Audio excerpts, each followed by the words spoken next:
think we'll do it in English.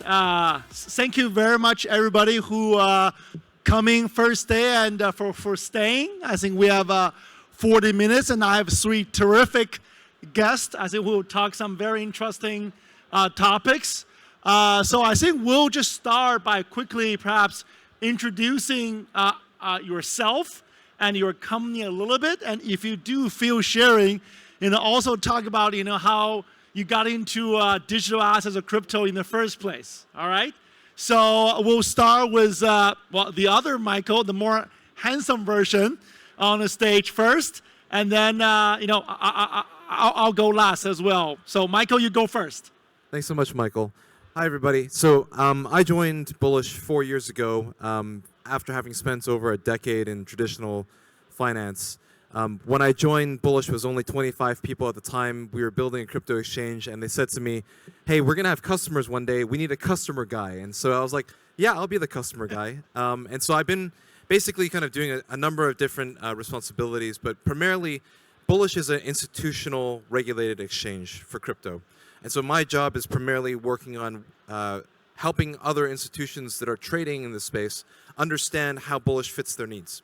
And so we've been around for about 4 years, and we've launched the exchange back in November 2021.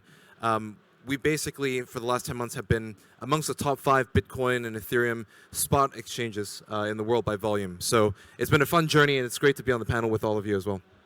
You said when you started, there were only 30 employees, roughly? That's right, yeah. How many do we have right now? We've got about 260 employees. Wow. And Hong Kong is our largest office, so Great. It's a very important place for us here. All right, next up. Hello, everyone. So this is Whole Station. And basically, we has been developed for around 2 years so far. And not as big as the size of Bullish here. But, we're growing from around 4 people 2 years ago. And now it's around 52 people in the business. So similar when you start. We are currently the smart wallet contract for future trading, and we are one of the top protocol on zkSync so far. And we kind of got a lot of support from the zkSync Foundation. A lot of things we are doing on the perpetual and with Vitalik narrative on account abstractions, privacy, and layer 2. So that is our focus. Good. Lily and I were on the panel together in not so long ago in Zurich. So good to see you again, Lily. Lily, please go ahead. Yeah. Okay. Hi, everyone. I'm Lily from Kobo. Kobo is one of the largest crypto custody and technology solution providers in Asia Pacific. We started to building this space since 2017. And our Hong Kong office is actually celebrating its 5th anniversary this year. And at Kobo, we are offering institutional clients a full suite of technology solutions, from custodial regulated wallet to MPC non-custodial wallet to smart contract-based DeFi wallet to exchange wallet. So institutional clients at Kobo, they can have integrated DeFi and CeFi experiences in one go. Great. Just a quick word on myself. I'm the moderator, so I'm part of HashKey Wealth. We are a wholly owned subsidiary of HashKey Group, the organizer of this conference. We are the wealth management division, if you will, for HashKey Group, where we service individual investors and family offices, sort of hoping to be a one-stop shop with a relation manager kind of experience for our clients who are interested in accessing crypto, either for the first time or for a long time. So that's we're based out of Hong Kong and as well as Singapore. Okay, so that's a little bit about us. I think the first questions I want to fire off to the panelists is that, at least when I meet with a lot of investors, right? On the one hand, they want this easy to access experience, right? They don't want all the secret recovery passphrase. They don't want all the little buttons they push on a little hardware ledger, right? They want their traditional banking type of experience. But on the other hand, with digital assets, there's also a lot of concern about safety, right? And also the trading component as well, right? So how does what are the latest advancements? What are the latest ideas on how to balance, I guess this convenience and also safety from a both, I guess, trading perspective, from a custody perspective. I think that's probably what's holding back a lot of more traditional investors in joining the digital assets evolution, right? It's that impossible, maybe not triangle, just impossible two things, right? That balance the convenience and also safety, right? So maybe I want to get some insights from each of the panelists. Maybe I'll start with Lily first, right? Any insights to share? What is Kobo doing, for example, to address this issue? So before spot ETF, actually centralized exchange was the easiest way for investor to interact with digital assets because the interface is just so user-friendly and the bank software-like. Although some of them got burned with the easy choice of their centralized exchange in the C5 meltdown 2 years ago. So if an investor is only looking for an absolutely secure solution to store their digital assets without any interaction, then the best way for them is to store it in a hard wallet and then held in a bank storage room. Then your assets will be protected as safe as gold. However, this is not the case we see from our customer base. It's not a behavior we observe from our customer base. It's probably because crypto blockchain applications, they are known for the next generation internet owned by users and builders. And the distribution of native tokens is the most important way for on-chain protocols to attract users, attractions, and also form communities. So only early adopters and users can have access to such incentives in the native tokens. So the curiosity as well as the desire for yield are driving the investors to get away and past the point of just a safe box to store their digital assets. They do want to interact with protocols more securely and efficiently. They are looking for a hybrid solution to solve this kind of problems. And so I think the right solution would be to combine both CeFi and integrate both CeFi and DeFi experiences, as well as to get rid of single point of failure in managing private key, as well as diversification in selection of your service provider, which are also what we are doing right now at Kobo. We offer an integrated experience at DeFi and CeFi. We also offer different types of wallet solutions for our institutional clients. Got it. Host Station, any insights on what are you guys doing? Yep. Answering this question, and I totally agree with Lee here. So basically, CeFi and DeFi have to combine together. So I would say that I'm the most retail apps in here, and from the experience of the retailer like me, when I first joined about cryptos, we start with centralized exchange first, and the centralized exchange have to start with something very user friendly, easy to KYC. And basically, you can see your asset, your money is in there. And then when you move a bit further on, you learn more about the different investment strategies, about the protocol, about the DeFi. Then you start looking for something like MetaMask to start with, whereas it's actually very well audited, has been in the market for so long, and basically that product is somewhere you testing out with some of the decentralized exchange, and you definitely make some loss at the beginning, transfer wrong address, you don't know about ERC20 or anything, but at the end of the day, then you are looking for something very friendly, very convenient to find your investment strategy, and swap or trade easy. And examples we was inspired by Vitalik on the account abstractions. So the wallet that we are looking for and we are developed is focusing on account abstractions about the MPC, where the keys and everything is actually like stored separately, and you don't need to like remember your private key, and you might like live somewhere else. So that is what is the future, and additionally for the feature on chain, you might not need like for the native tokens as the gas. Examples like Ethereum as a gas, you can like pay the gas by any other token as well. And I think that is create like more convenient for the user and also the security. Got it. And yeah, Michael, I think people often come to an exchange like Bullish as sort of their first entry points into the world of crypto, right? So share your insights on how to balance safety, convenience, user experience, and all that. No, absolutely. So my clients before I joined this space were the institutional investors, right? They were the pension funds, they were the sovereign wealth funds, they were the largest asset managers. And we thought that, Bitcoin and all of these different digital assets were going to grow.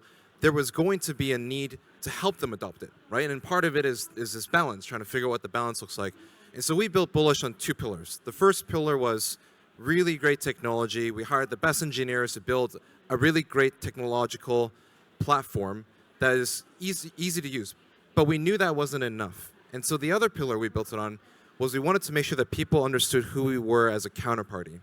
So we said, okay, well, what does it take to get these people that I used to call clients that were doing enormous amounts of money in equities and fixed income, et cetera, to get into this space? Well, it's going to take stuff that they feel familiar with. So for example, be regulated, KYC, AML, everything.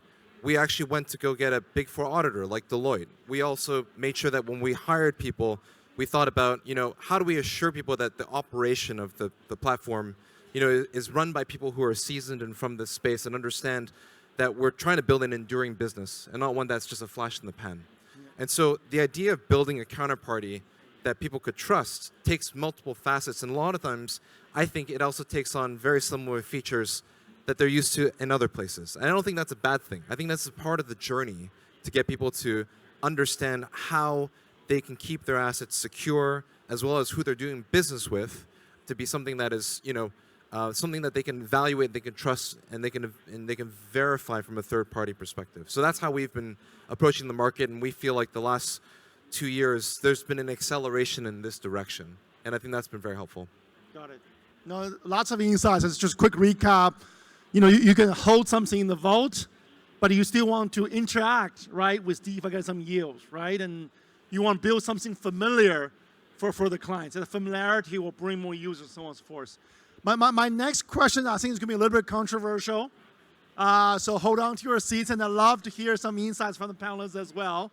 So in my job, I talk to 50% of people I talk to are traditional investors who are coming to this space often for the first time. And for the past 3-4 months, the number one question that I'm getting is, okay, BlackRock, some other asset managers are launching spot BTC ETF. And actually in Hong Kong here in front of SFC, I think a number of asset managers will launch both spot BTC and spot ETH ETFs soon.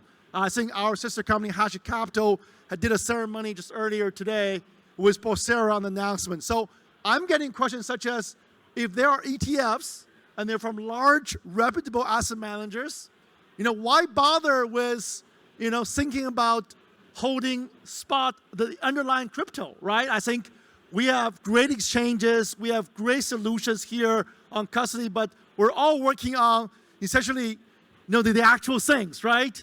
So then the question I'm getting is that if we have ETF, why bother, right? Something so simple, I just buy it from my security brokerage account. And I seem to enjoy that up and down of the price, so to speak. So that's my question to panelists, right? What's the implication, right, of the rise of, ETF, which is their securities, to our business, to your business, to bring more people into the space, and so on and so forth. Maybe I'll mix up a little bit. We'll start with, host station in the middle. Yeah. Perfect. This question is specifically on the regulating side, and since the new of like the spot Bitcoin ETFs happening, we see a lot of like inflow to the markets. Like from the retail side, people start like awareing about the products, and crypto is not like look like 5 years ago, where most things is like ICOs and IDOs for quick monies. But now it's more on about the value create. So it's buying in with like more of the assets, not like the volatilities, unregulated things anymore. So beside like whole station in Vietnam, like we do like OTC from fiat to crypto and crypto back to fiat as well.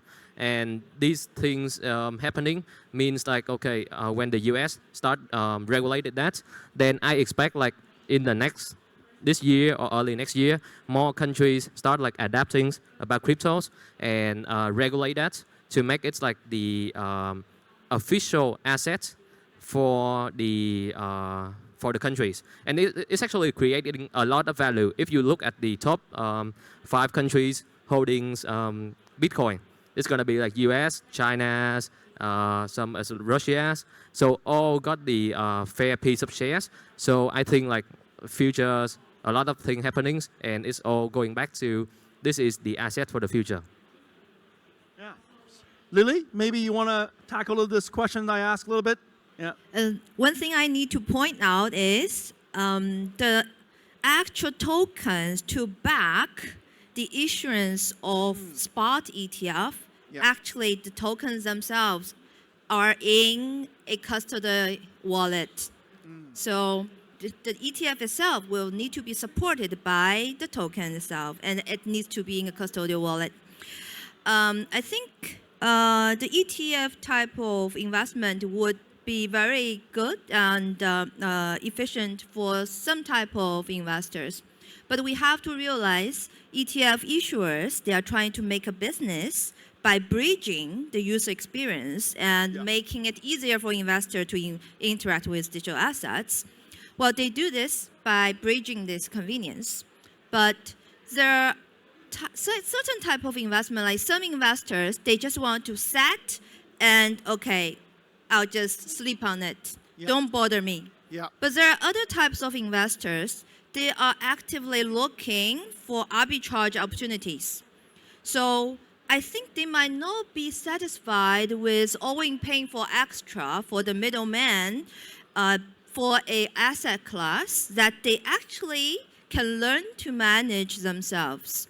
So for this type of investors, they will want to interact with blockchain because the ultimate nature of blockchain protocols, they incentivize user experience. They incentivize interaction directly with on-chain protocols. In order to get access to such incentives, the native tokens, I think a lot of investors will be driven by the incentives as well as the curiosity. Got it. Got it. Michael? Yeah. So I think that this time around, the mass adoption will take a bit more of a traditional format. So it's going to be things that they feel familiar with, like BlackRock. Most people will buy BlackRock ETF because it's BlackRock. And I think there's an element of that which is good for the industry, because I don't think it necessarily means that it's cannibalizing what we're all working on, but it actually grows a little bit of the ecosystem. There's a really great framework to think about kind of how kind of product market fit happens, and it's called jobs to be done. And the job to be done, I think, of what a Bitcoin spot ETF does is it's for the person on the sidelines who's looking for a way in but isn't familiar enough with going direct, that they find that this is a great way to use their brokerage account, or this is a great way for them to have a name that they trust and be able to then get the exposure that they're looking for, even if they're not able to call that Bitcoin their own necessarily, right? So I think there's an element of finding the right fit for the job to be done that I think this fits in well. But to Lily's point, like it does permeate in terms of its benefits to the rest of the industry, because somebody needs to buy the Bitcoin from somewhere, right? It's not going to be the consumer, it's going to be the manager. And in this situation, I think that's where there's a certain level of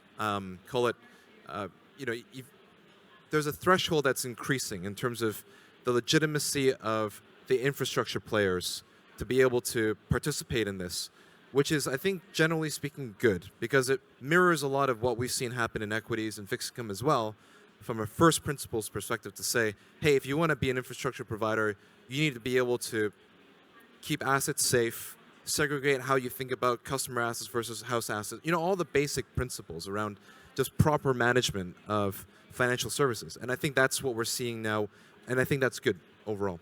Got it. Got it. It is my goal to definitely leave a few minutes, hopefully for the audience, those who are not too shy to ask some questions. So I'll ask the moderator, maybe get a mic ready, and I'll try to leave at least 5 minutes. You know, for those who have the courage, you know, feel free to ask any questions to the panelists. But I have 2 more round of questions to go for the panelists.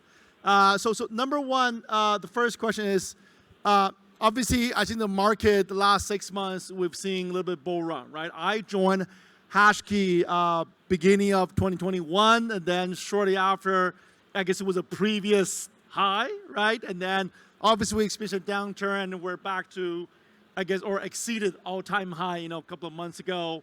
I guess my question to the audience, a little bit on the market question, right, is, you know, is the market structure now different than, say, 2 years ago or a full cycle ago? What we are seeing, is it the same? Is it different? Is it same hype, or is it there are fundamental catalysts that maybe propel the market to hopefully more mature, more healthy, so to speak?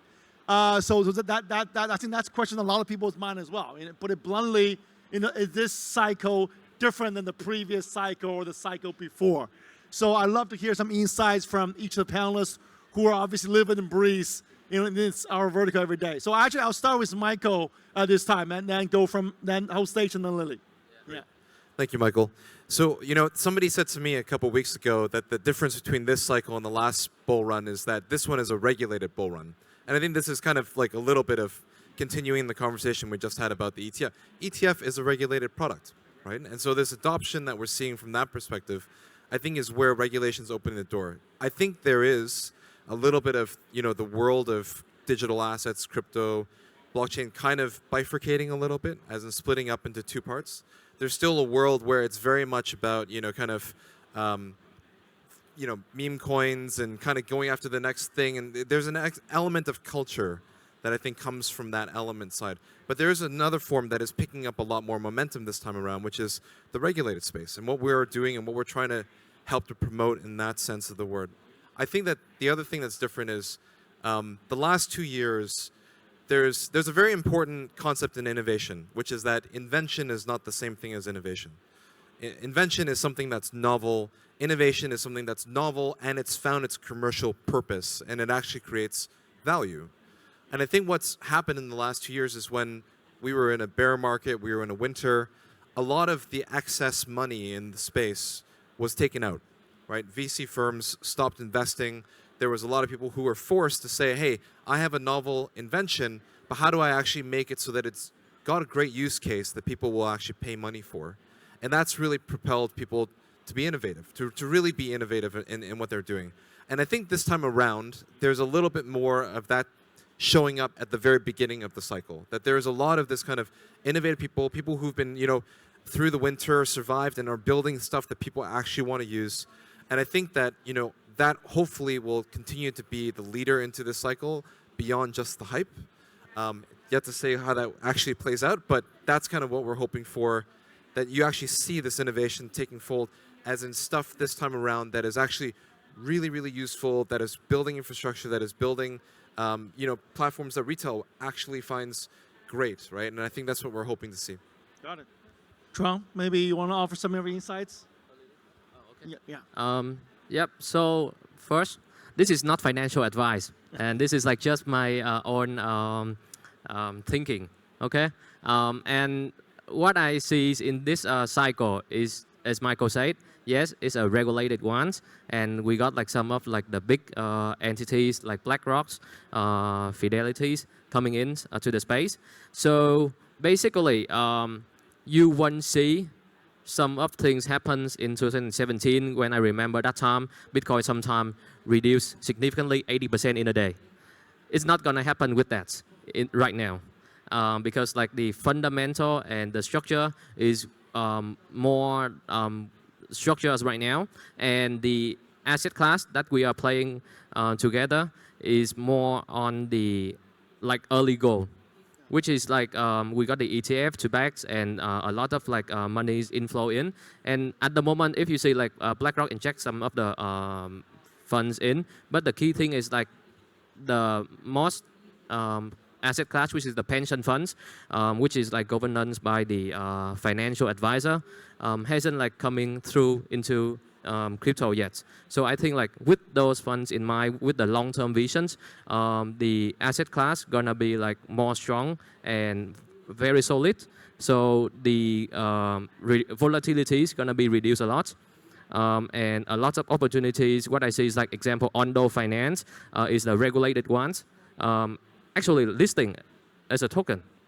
So I think the trends and the narrative gonna come with like these regulated assets together like with some of like the innovations in AI can potentially like outperform in the market. Yeah.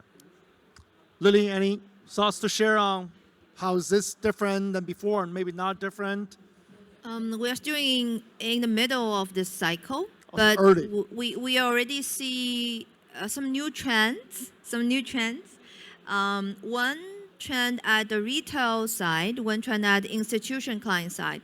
So at the retail side, we observe the retail investors are much more mature and sensitive about their private key management this time. We know this from our institutional clients. Some centralized exchanges and the CeFi asset management platforms, they are building on our wallet infrastructure. And in order to correspond to the demand for retail investor to control their own private key, our centralized exchange clients and the CeFi management clients, they start to adopt AA wallet or MPC non-custodial wallet to allow their end users to control their private key. There's one trend at the retail side. There's another trend at institutional investor side is this year, Kobo, we support a lot of BTC layer 2 projects, as well as some staking and restaking protocols on Ethereum and SL2. And we are excited and surprised to see so many big institutions, financial institutions, family office, TradeWise, they are already interacting with such protocols directly instead of going through a fund pool to invest into it or a fixed return. They are interacting with the protocols as an early adopter. So both trends at the retail and institution side both promise a much healthier cycle this time. Got it. That's good to hear. I have one last round of questions, but before I do that, I do want to ask if anybody in the audience, wants to ask. Great. So I will actually give you the mic myself. Oh, okay. Great. He's my best friend, so I asked him to do it. I'm just kidding.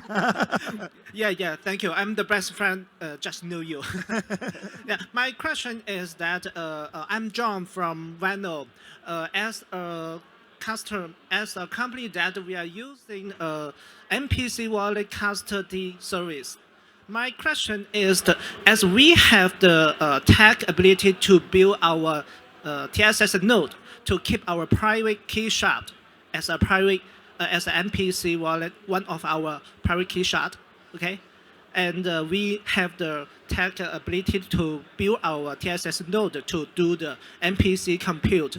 But how to let our users or an individual user that we can use the MPC custody, that they don't know how to build their own TSS node. They only want to they only want to keep their tokens more safer, but they don't know how to build their node, and also maybe they don't trust any of us, any of the custody company. Okay, I really want to ask how we can fix this question. Okay. Good. So I think the question is, MPC is great, right? But a lot of end users may not necessarily trust the sharing of the key shards and so on. How do you fix the trust issue? Is that sort of the question? I just want to make sure I repeat and understand.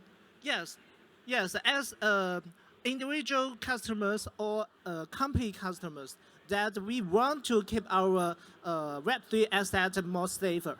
But some of us, we have the tech team to build the TSS node, but we don't know we are very safe to build our node, to keep our private key shut. But for the other hand, we really don't want to trust any company. Yeah, we only want to trust the MPC or other code. Yeah. So how we can fix this problem? Any Yeah. thoughts quick thoughts to Yeah. share? I mean, it's a John, big question. very good questions. Even like it's pretty hard to hear here, but I try to answer the best for you. So basically, the MPC is gonna be the key, and everyone's here like with Kobe. Kobo also like doing the MPC wallet side as well. So, but you're as the retail facing the problem with the users, like the trust issues. So basically, like I think, like any assets, you cannot like put all of the asset in one basket. That's the first thing. So like for example, these specifically giving some try out to see like okay, is it like anything happens with like your assets, but like on the fundamental level of the MPC, it's more secure is because your key divided into like 3 pieces already. So basically, like in order like to get all of the 3 pieces together is harder than okay someone just got one private key, right? 3 is better than 1. So instead of like trying, like to not using it. And now it's like I think like just use with a small amount of money, see okay how it's going with you. And for us, like for the apps, like as host station, then we focusing more on like the user flow. That how it's like easy for you like to get into those kind of MPC, and to either trust is the matter of times, and also like the audits and the reports, everything. Yeah.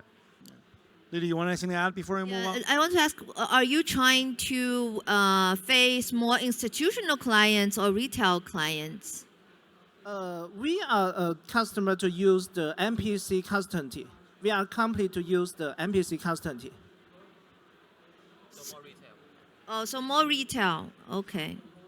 Yeah, more retail. That we keep a large amount of Web3 asset, and we want to keep our asset more safe. But now we need to build our TSS node to keep our private key shut. As Tom said that we have our piece. Yeah. Yeah. So, so I think I totally understand your struggle, because there are many small but elite technology teams working in this space, but all struggling to get client traction, attention from the market. It's probably because custody in digital asset space requires a very long time building, like the reputation and the record of safekeeping actually requires a long time, because when you just said we are very, very, very safe, but you have to prove it. What can prove it? If you have not faced a lot of attacks, you cannot say you are safe.